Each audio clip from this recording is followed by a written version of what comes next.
3, 2, 1, and we're live. Hi, my name is Oleg, and I'm here for you for the interview, Rebel Labs interview with the VirtualJAG speakers. VirtualJAG is an online Java user group, which is a spectacular community that allows you to participate in a Java user group events without actually needing to attend meetups in real life. So you can learn new and fascinating things, you can belong to a community, and you can feel proud of yourself without leaving your home premises. And today we have But no pizza for you.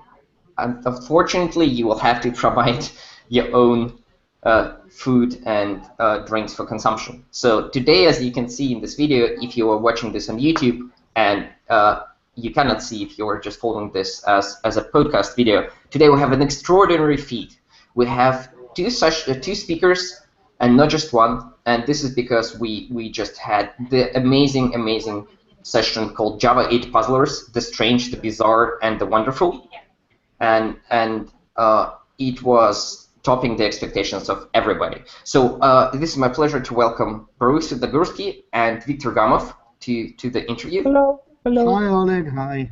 Let me just tell our people a couple of words. So Baruch, or aka JBaruch, everywhere in the internet, is a developer advocate for JFrog, and he's amazing at speaking about the company products like Artifactory or Bintray, probably use something like that, and speaking about other things. So he hangs with tech leaders and writes code and talks about code and tweets a lot, has a certified real JBaruch Twitter handle. Maybe it's not him, but he's an amazing person in community. So you can find him by @JBaruch on Twitter, or you can find his blog by jfrog.com/blog, where he will be publishing materials. Also, I think blog.bintray.com. That's all true. You can find Baruch everywhere, and you should do that. So Victor joining us from sunny Jersey, I guess. Jersey? No? Yeah. Victor is a senior solution architect at Hazelcast, the leading open source in-memory data grid, and Victor has a lot of experience writing all kinds of enterprise applications and using open source technologies. He's also a JavaScript expert. He wrote a book about that. He's a co-organizer of the Princeton JOC and the New York Hazelcast user groups. So, hi guys. Follow Victor on Twitter. He goes by @Gamussa, GAMUSSA. Yeah, and I'm also a very interesting person, so follow me. Yeah, he posts quite a bit of speaker selfies and gym selfies and links to very interesting online resources, Java-related and software engineering-related. And gym-related. And gym-related. So you can get food-related. Smarter and stronger and healthier while following Victor. So welcome, guys. I hope you had fun doing the VirtualJAG show. I know it's not really easy sitting in a room kind of yelling at the computer, but it was amazing on this end. Hopefully you enjoyed that as well. Yeah, I think yelling at the computer, this is what we do for, for money. This is what we do for a living. That's true. Yeah. That's great. That's great. So let's start the interview, and let's start with this section of Blitz questions that we ask every speaker, in hopes that one day we can compile a very funny mashup video. And I will go, since I have on screen Baruch on the left and Victor on the right, I'll go asking the question in the same direction. So let's start with, and it will be one question to both of you, one by one, so it wouldn't be like spoiled. Do we need to answer like simultaneously or first No. come, first serve? We can. I will ask the question and Baruch can answer. Oh, you can answer simultaneously, Victor. But we'll start maybe Baruch first, and then you don't have to defend your opinion, or if it's like one sentence or a couple of sentences, just go for it. If it's one word, it's absolutely fine. And then, well, we'll see how it goes. Hopefully, it will be fine. So, Baruch, let's start. Is computer science a real science? Oh, you started hard. I guess there are different things in what we do with computers, and part of them are science. The other parts are not science. Victor, I can answer. I can answer the same question. It's 50% of science, 50% of magic, 100% results. That was cheesy. 85% of swearing and sweat and blood and missed deadlines. Exactly. Yeah. Next question, Baruch. Do you like static or dynamic typing more? Well, I think they're both very appropriate for different types of problems and in different areas. So I like what, as Victor said, bring results. Sometimes it will be dynamic typing. Sometimes it will be static typing. Generally, my rule of thumb will be use static typing until need otherwise. Victor? Static. Short, laconic, perfect. Next question, and this would be really easy for you guys. What is your favorite IDE? Yeah, that's easy. I am considering the latest results of the survey that their turnaround did across the developers. We are now the official majority, the fanboys of JetBrains and IntelliJ IDEA. So it feels good to know that eventually the market supports what we always knew, IntelliJ for the win. I don't have any words. Like, what's the other ID? I don't know what's the other ID. I just have a, IntelliJ, but I don't know what other people are using. Other people are using NetBeans or Eclipse or spin-offs of that. Okay. I think, and maybe Good some. for them, I guess. Yeah, IntelliJ IDEA for the win. I agree personally with you. So the next one, a little bit more controversial. What is your favorite JVM language? Well, I guess I will repeat the same answer from the previous one: static versus dynamic. It depends on the problem you're trying to solve. Sometimes different languages do better for different tasks, and of course it also depends on what I personally know. So if you ask, so I cannot one, but I probably can a three. Java will be the basic and the hardcore general purpose language of choice. I love Groovy very much for the dynamic part that I mentioned earlier, for scripting, etc., etc. Kotlin looks very promising. I definitely keep an eye open for that as well. That will be my top three. I'm not going to be here like very opinionated and stuff. I will probably agree with Baruch on Java. It's a language of choice. Groovy, language for fun. JavaScript, language for pain. No, it was JVM language. JavaScript is also JVM language, and I have a bunch of presentation that can convince you that it is. Yeah, I saw your presentations. They are not very convincing. You're probably just hating JavaScript, and yeah, I also very interesting in learning maybe Kotlin and Clojure, yeah, Java still #1 in my heart, and this is what brings the paycheck every month. Mailbox. That's an easy way to love something. It brings you money. Exactly. Good. So what is your favorite, and I want to stress favorite rather than the best or the most suited for the job. What is your favorite open source project? Well, I guess we will have very typical questions here, both me and Victor. My favorite open source project will be Artifactory, and let me guess, Victor's will be Hazelcat. Yeah. Yeah, but not only in Java. I guess one of my another favorite open source project is Homebrew and ASCII Doctor. So this is my top three basically, like Hazelcast, it's a Java platform. Homebrew because it's awesome, and I use it for installing any source of software. And ASCII Doctor is just awesome because I can write documentation and focus on content intent, I would say, not the representation. So yeah. Good, that qualifies. And now a little bit more philosophical question. What is the worst thing or a worst habit a software developer can have? So what is the terrible thing to do as a software developer? To do or to be or to feel? What do you mean?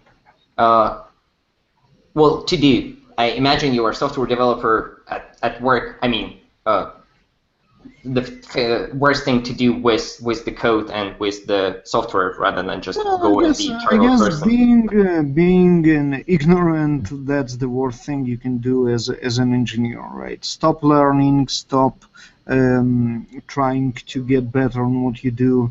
I guess that will be the worst. I think the word another, like adding to ignorance, is to be bored with stuff what you do. Because when you're boring with some things, you're trying to invent something to make yourself more happy or more exciting about the things. So like being ignorant from one point and being bored is another thing. So do not managers, hear me out. Do not get your developers to be bored at work, because it causes much harm. That is true. That is true. So that was a blitz round of questions, in total 6, and I got some insightful answers. Let's go into and look into the future. The whole session that you did was Java 8 puzzlers, right? And you showed us snippets of code that were behaving or could possibly behave, like when you look at them, they would behave in a weird way, and that was mind-boggling.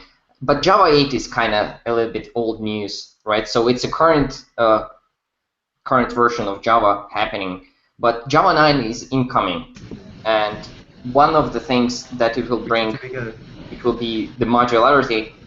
But what's your opinion? What else is going to be in Java 9 that can make developers excited? So will it be a big bang release, or will it be the train that gets late again? What's your opinion on Java 9, and what do you think should developers do with Java 9 incoming?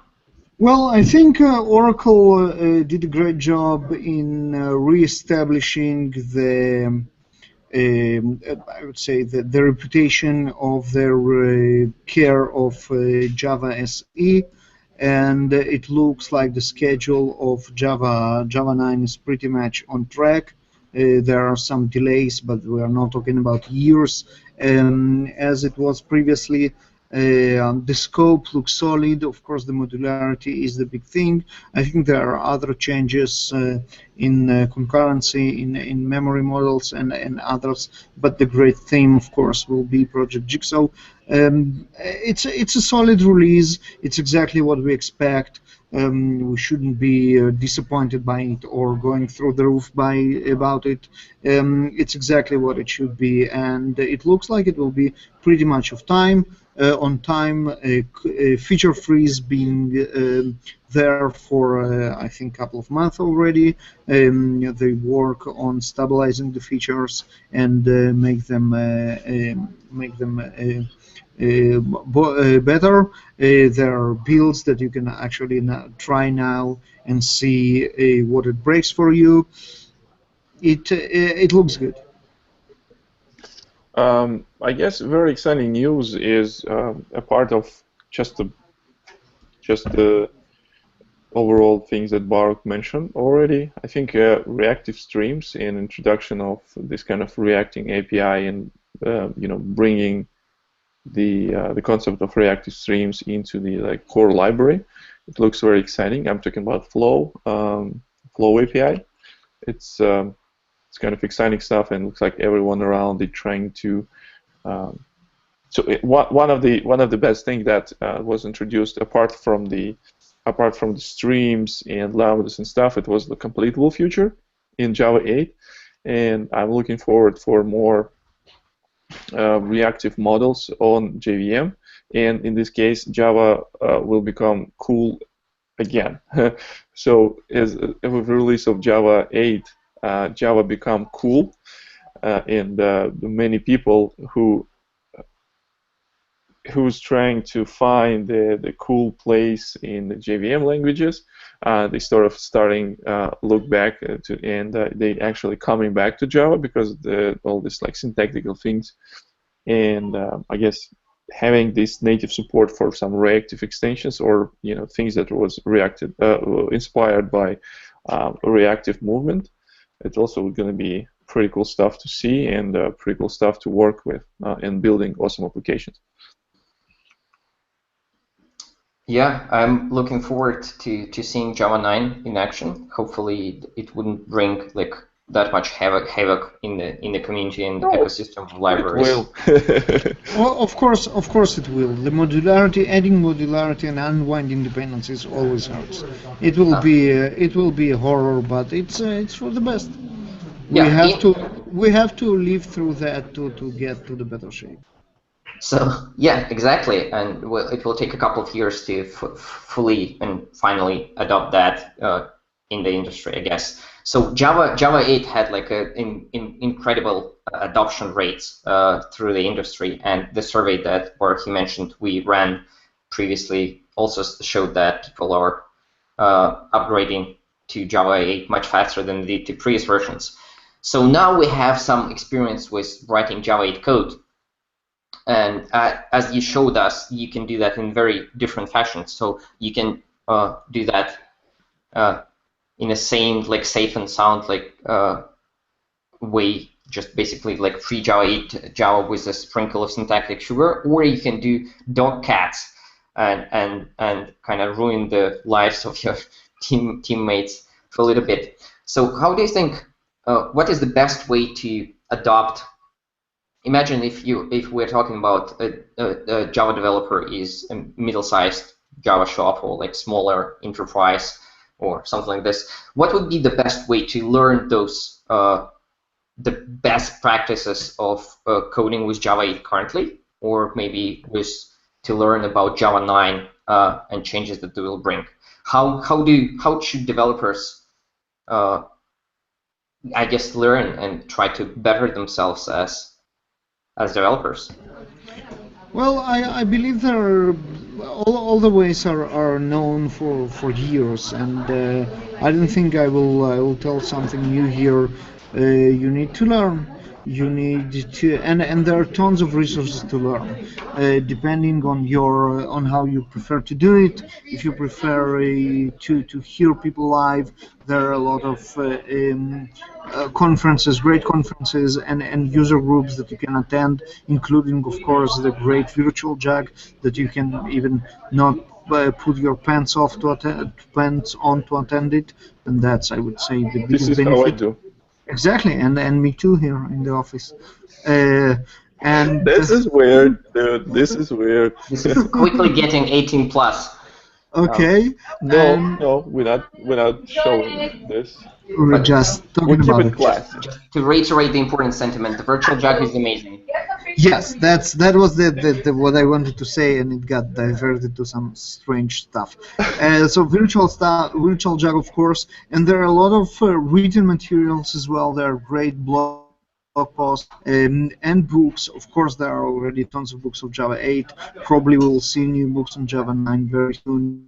So just don't be lazy. Take your first to learn stuff. That's the only way. Social, following people that speak about Java 8, Java 9 on Twitter, guys like Brian Getz, and those guys are available to all of us now through social media. Those are the ways. I would suggest couple particular books. There is a very nice Lambda Expressions FAQ by Angelica Langer. She is also famous for writing the very thick FAQ about Java generics in past. She has like similar thing for like Lambda expressions. And Java 8 Lambdas, by it's a book by Richard Warburton. He's, as far as I know, he's also like member of London JAG stuff. So very nice book and very nice written, and he's very smart guy.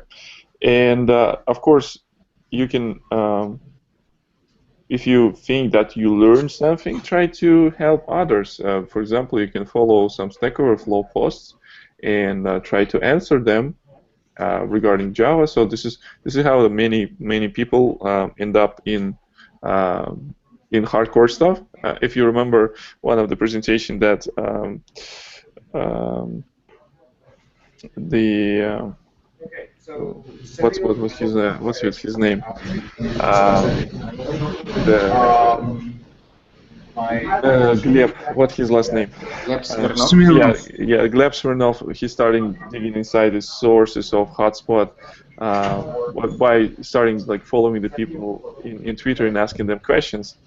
In the Stack Overflow, same with Tagir Valeev. He also tried to track down some weird behavior on JDK and streams. Couldn't find some answers in Stack Overflow. So the Stack Overflow is pretty good community. Adding to things that Baruch already mentioned, like a Twitter, like follow the smart guys, watch the virtual jug meetings.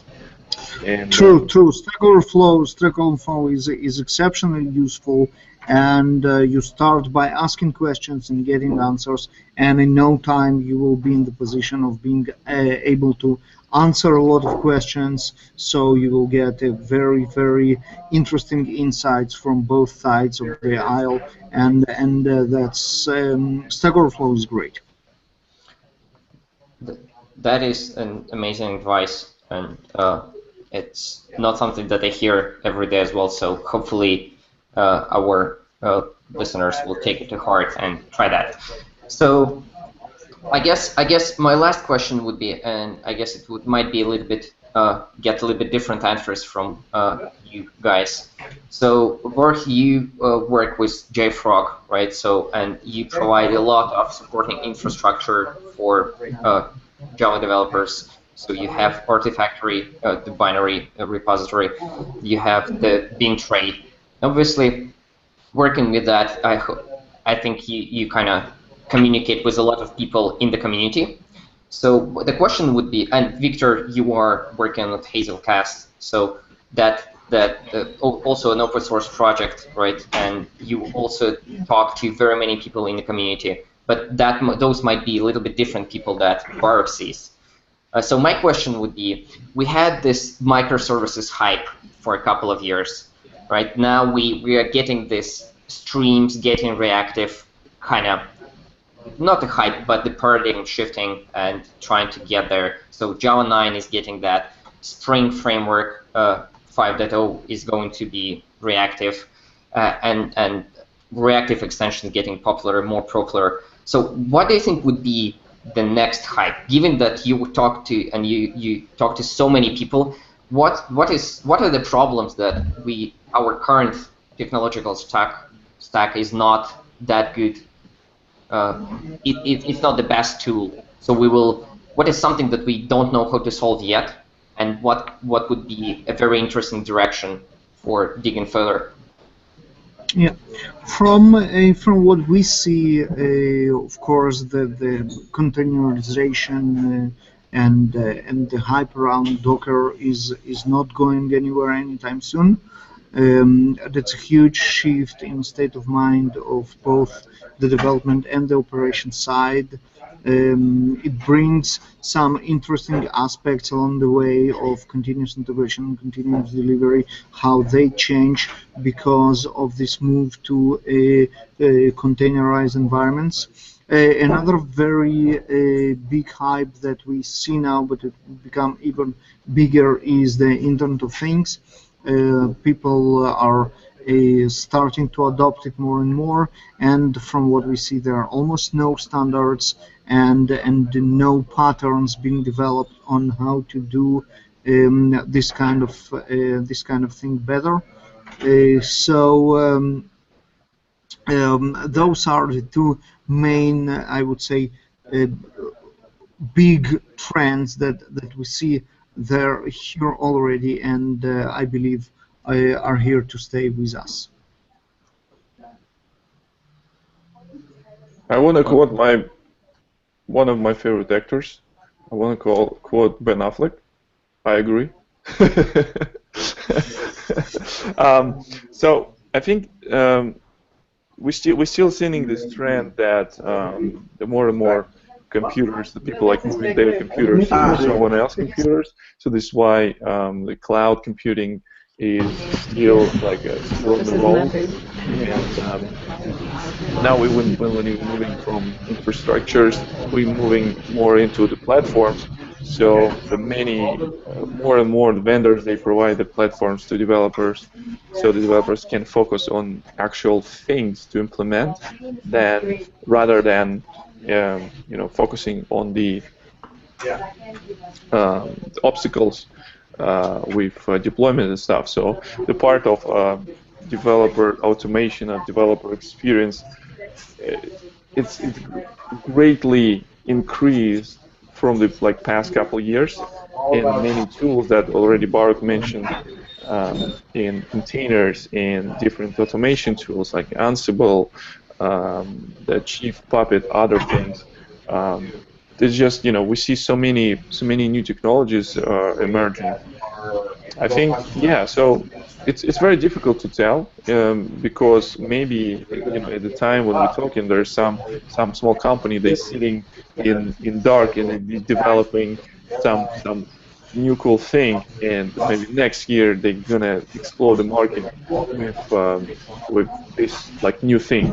I don't know, but it's actually I like the speed of innovation, and I like the way how this speed spreading, all this innovation is spreading across the thing. So the speed how this new technology are becoming. So, last year it was some sort of some prototypes, and now it is very mature because many companies picked up this idea and they invested. And what I see right now is that open source part of business becoming more and more important, and developers are becoming more and more important for the companies. So the people, not just sending some projects to retire on open source or just to die, but actually they open some of the technologies just because they want to see what kind of awesome tools people can do, or some awesome projects people can do. So yeah, I would say we will see growth of the cloud computing in any form, and more open source and more for developers. Yeah, that is true, and that is quite inspiring indeed. At this, I'm out of questions, and it's kind of getting real late here in Estonia. So once again, I want to thank you guys, thank you Baruch, and thank you Victor for both the session and for taking time sitting with me on this interview. Everyone watching us, follow VirtualJug, follow Baruch at jbaruch, follow Victor by at Gamusa, follow me with at Shalaev, and follow everybody. Increase the communication, become better versions of yourself. At least try to do that every day. And see you next time. Oleg, thank you very much for hosting us. It was a great pleasure, both the session and the interview. And I hope if the VirtualJug organizers loved us, we will see you again soon enough. I hope so. Guys, do not forget, the audience, people who watching us right now, do not forget to get all this notification for VJug 24. It's my favorite format because I'm a huge fan of 24 show, and I think I really wish that you guys to succeed because it's really awesome format, and no one else did this before, so it's gonna be very cool. Thanks, Victor. At least, from my knowledge, from best of my knowledge. So it's really ambitious and really cool and very difficult to implement. And I wish you guys success. Thank you. I hope it will be 24 hours of really exciting and educational content and inspiring communication, just to bring the world of Java user groups together under this umbrella of a virtual community. It's something spectacular. So we'll see how it goes. Hopefully it will be as excellent as today's sessions, and we'll try our best to make it so. So thanks again. Subscribe, keep watching, keep reading the blog posts, learn Java. Good luck.